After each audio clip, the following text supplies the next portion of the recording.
गोरो आयो बनी घुरायो સાથે લશ્કર લાયો જી, કિનારી વાલા દૂધમલ લાલા દોડી આગળ આવ્યો જી. મિત્રો, આ પંક્તિ છે પ્રસિદ્ધ કવિ ઉમાશંકર જોશીની અને એ પંક્તિ એ વીર વિનોદ કિનારીવાલા એના વિશે લખી છે. હા, તો મિત્રો આજે મારે વાત કરવી છે વીર વિનોદ કિનારીવાલા વિશે. વીર વિનોદ કિનારીવાલા એટલે ગુજરાત કોલેજનો વિદ્યાર્થી. 10મી ઓગસ્ટ 1942 રોજ માતૃભૂમિ માટે થઈને પોતાના પ્રાણોની બલિદાની આપનાર આ એક નવયુવાન વીર વિનોદ કિનારીવાલા. વીર વિનોદ કિનારીવાલાનો જન્મ 20મી સપ્ટેમ્બર 1924 રોજ અમદાવાદમાં થયો હતો.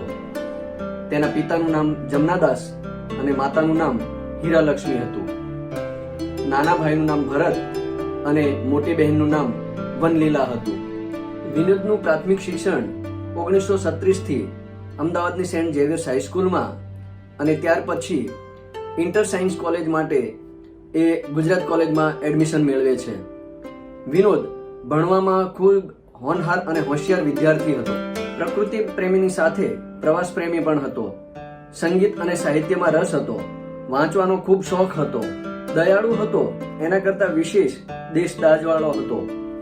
થોડો તોફાની ખરો, પણ ભણવામાં હોશિયાર ખરો. જેટલો સાદાઈથી રહે એટલું શારીરિક સૌષ્ઠવનું ધ્યાન પણ રાખે. વિનોદના કુટુંબમાં આઝાદીની લડતના સંસ્કારો પહેલેથી પડેલા છે. રણછોડલાલ શોધનના ત્યાં ગાંધીજી અવારનવાર આવતા અને ત્યાંથી જ આઝાદીની ચળવળના આયોજનો થતા. 7 વર્ષની ઉંમરે વિનોદે આ બધું નજરે જોયેલું અને એટલે જ રાષ્ટ્રભાવનાના અને દેશદાઝના તેમજ આઝાદીની ચળવળના સંસ્કારો એ વિનોદને આ રીતે શરૂઆતથી જ એ જોવા મળેલા. મામા અને પિતા પાસેથી રાષ્ટ્રભાવનાના સંસ્કારો તેમજ માતા પાસેથી ધાર્મિક સંસ્કારો વિનોદને ભેટમાં મળેલા. વિનોદના પ્રિય પાત્રો 5 છે, જેમાં પહેલા એ એના મામા રણછોડલાલ અમૃતલાલ શોધન, જે અમદાવાદના શેઠ ગણાતા અને 1930ની કોંગ્રેસના પ્રમુખ પણ તેઓ બનેલા. ગાંધીજી અવારનવાર તેમના ઘરે આવતા અને આ મામાના પાસેથી વિનોદ એ આઝાદીના સંસ્કાર એ મેળવે છે. પ્રિય પાત્ર છે એ દિનુભાઈ પટેલ, જે એના પરમ અને પ્રિય મિત્ર હતા.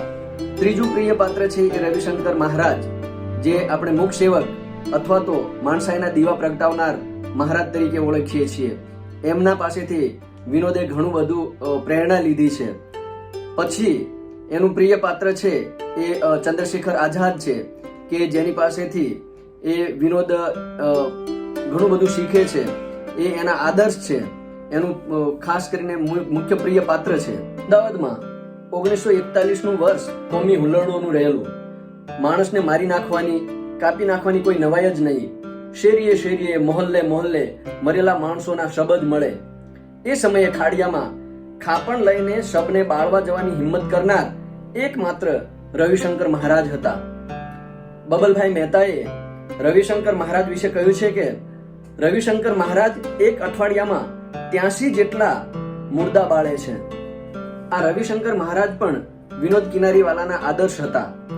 રવિશંકર મહારાજને વિનોદ અને એમના મિત્ર દિનુભાઈ પટેલ અવારનવાર મળવા જતા, એમની પાસેથી સલાહ સૂચનો લેતા, કેટલાક પ્રશ્નોના ઉકેલો પણ મેળવતા અને મૂંઝવણોમાંથી માર્ગ કાઢતા.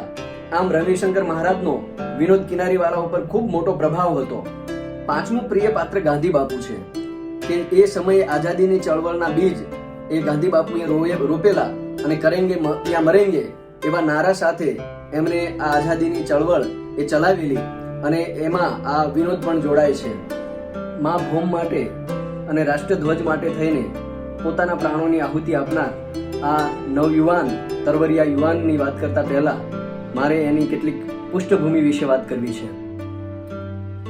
8 ઓગસ્ટ 1942 શુક્રવારના રોજ બપોરે 2:45 કલાકે મુંબઈના ગોવાળિયા ટેન્ક મેદાનમાં મહાત્મા ગાંધીજીએ એક સભાને સંબોધી. ગાંધી બાપુએ અહીંયા આગળ કરેંગે યા મરેંગેનો મંત્ર આપી સૌ દેશવાસીઓને સ્વાતંત્ર્ય સંગ્રામમાં ઝંપલાવવા માટે આહવાન કર્યું. 8 ઓગસ્ટ 1942 શનિવારના રોજ સામુદાયિક અહિંસક સવિનય ભંગ એનો ઠરાવ પસાર કરવામાં આવ્યો, જે હિન્દ છોડો તરીકે ઓળખાવા લાગ્યો. એટલે કે અહીંથી હિન્દ છોડો ચળવળનો એ આરંભ થયો. અંગ્રેજ સરકારે આ ઠરાવને એક ખુલ્લો બળવો ગણ્યો અને બળવાખોર નેતાઓને ગિરફ્તાર કરવાનું એટલે કે ધરપકડ કરવાની શરૂ કરી દીધી.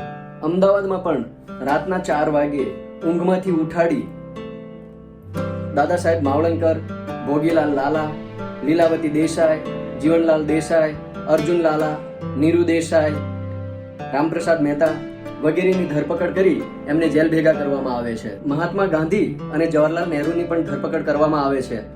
આ ધરપકડના વિરોધમાં ઠેર ઠેર રેલીઓ, સરઘસો, પ્રભાત ફેરીઓ નીકળે છે. લખનઉ, મદ્રાસ, મુંબઈ, દિલ્હી, અલ્હાબાદ, કરાચી, લાહોર વગેરે જગ્યાએ વિદ્યાર્થીઓ પર એમની રેલીઓ પર, સરઘસો ઉપર લાઠીચાર્જ થાય છે, અશ્રુવાયુ છોડવામાં આવે છે, બોમ્બ મારો થાય છે અને અનેક વિદ્યાર્થીઓ આમાં ઘવાય છે, મોતને ભેટે છે. કેટલાક પોલીસ અમલદારોના પણ મોત થાય છે. 9 ઓગસ્ટ 1942 રવિવારના દિવસે સવારે અમદાવાદમાં પણ કેટલીક રેલીઓ, સરઘસો અને પ્રભાત ફેરીઓ નીકળે છે. ખાડિયા અને રાયપુરમાં ખૂબ તોફાનો ફાટી નીકળે છે. પોલીસ દમન ગુજારે છે.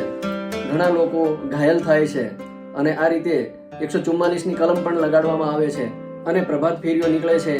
એને વેરવિખેર કરી નાખવાના પ્રયત્નો પોલીસ દ્વારા કરવામાં આવે છે.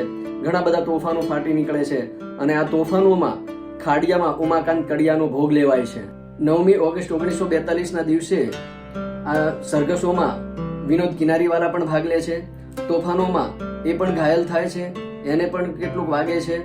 વિદ્યાર્થી સંગ્રામ સમિતિ દ્વારા તે દિવસે રાતના બીજા દિવસ માટેનો આયોજનો થાય છે. બીજા દિવસે સરઘસો, રેલીઓ કઈ રીતે કાઢવી એનું આયોજન કરે છે. 10 ઓગસ્ટ 1942ને સોમવારના રોજ સવારે 10 વાગે સરઘસ કાઢવાનું નક્કી કરવામાં આવે છે.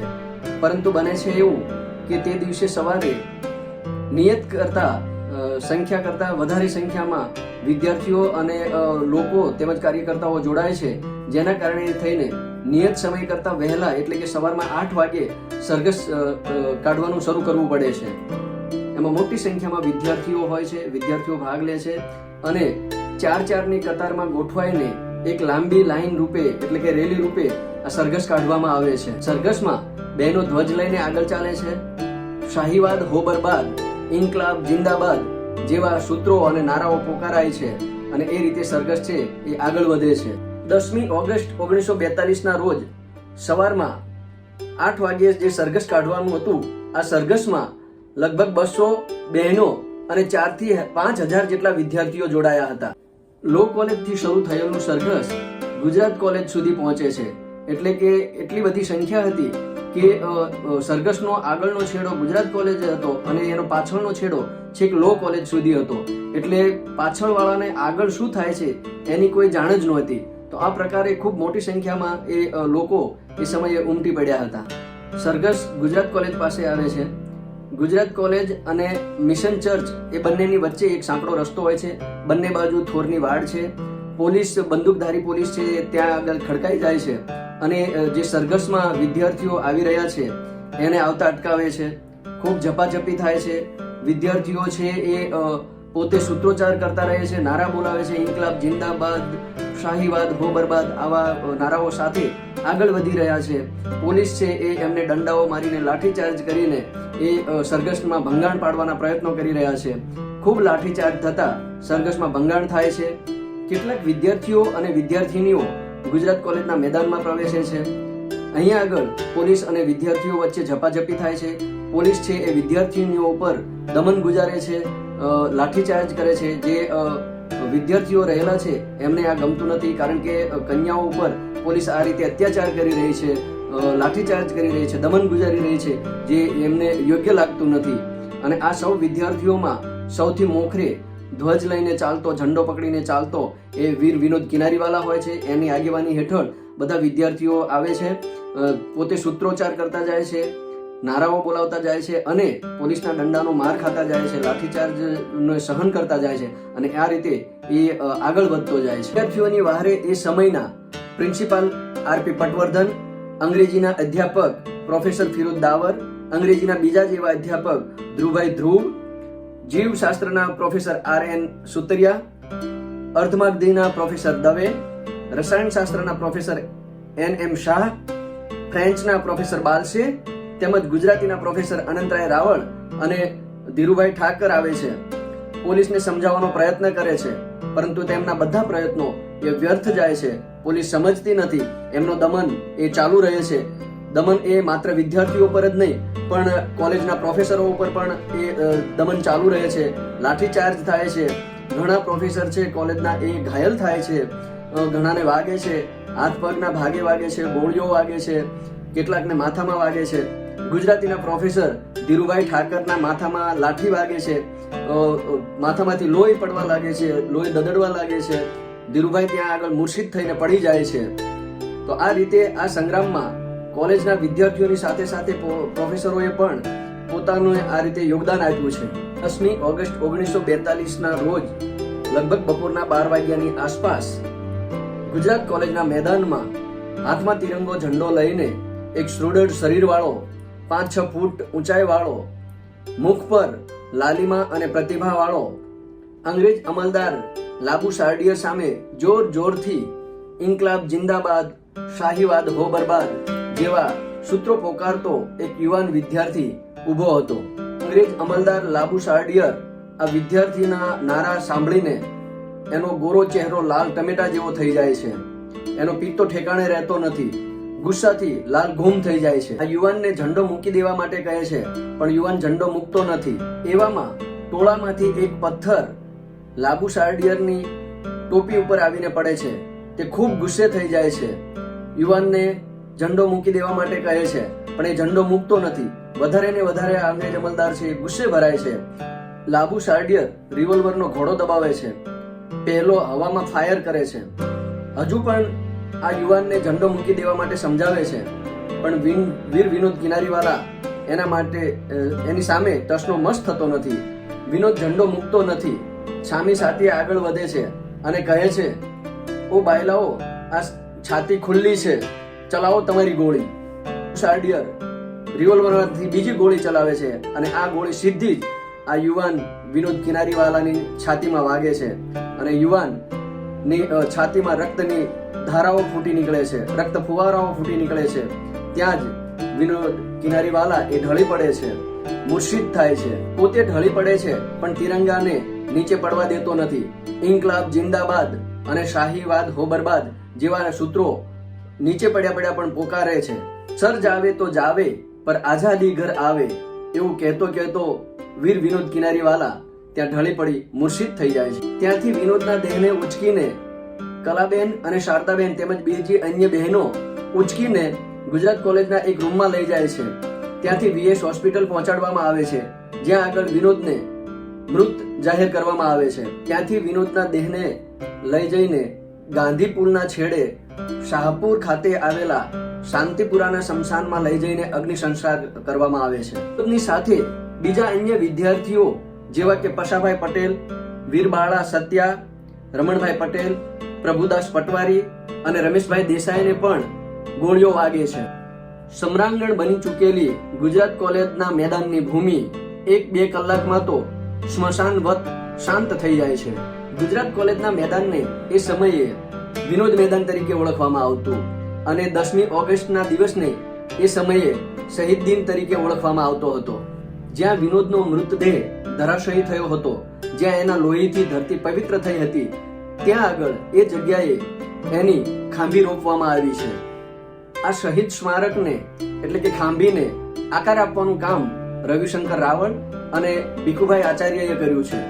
ખાંભી પરનું લખાણ ઉમાશંકર જોશી, જયંતિ દલાલ અને પ્રોફેસર દાવરે તૈયાર કર્યું હતું. આરસપાણથી સુશોભિત ખાંભીનું અનાવરણ 10મી ઓગસ્ટ 1947ના રોજ જયપ્રકાશ નારાયણના હસ્તે કરવામાં આવ્યું હતું. જયપ્રકાશ નારાયણે એ સમયે પોતાના ભાષણમાં કીધું હતું કે હમારે શહીદો કે એક એક બૂંદ पे हमारी आजादी की इमारत बनी है. शहीद विनोद ने जो खून बहाया है वह मामूली नहीं था. આ દિવસે ગુજરાત કોલેજના મેદાનમાં લગભગ 10,000 જેટલી માનવ મેદની ઉમટી હતી. એ વખતે દાદા સાહેબ માવળંકર, પ્રભાવતી દેવી, કોલેજના આચાર્ય ભાંડારકર, કિનારીવાલાના કુટુંબીજનો અને કાર્યકર્તાઓ વગેરે ખૂબ મોટી સંખ્યામાં ઉપસ્થિત રહ્યા હતા. શહીદ સ્મારક એટલે કે ખાંભી પર 3 સૂચક પ્રતીકો છે, જેમાં પહેલું એ મદોન્મત્ત આખલા સામે આત્મબળ અને આત્મશ્રદ્ધાથી ઝઝૂમતો યુવાન છે. એટલે કે અંગ્રેજ સત્તાના અમલદાર રૂપી આખલા સામે જોમ અને જુસ્સો ભરેલો દેશદાઝવાળો યુવાન ઝઝૂમી રહ્યો છે.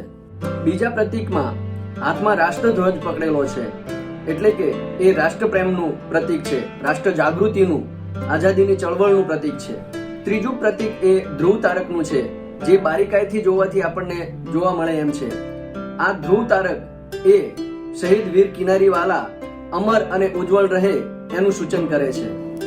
આજે પણ ગુજરાત કોલેજના વિદ્યાર્થીઓ વિનોદ કિનારીવાલાનો શહીદ દિન ઉજવે છે અને વિનોદ કિનારીવાલાના જીવનમાંથી પ્રેરણા અને પ્રોત્સાહન મેળવે છે.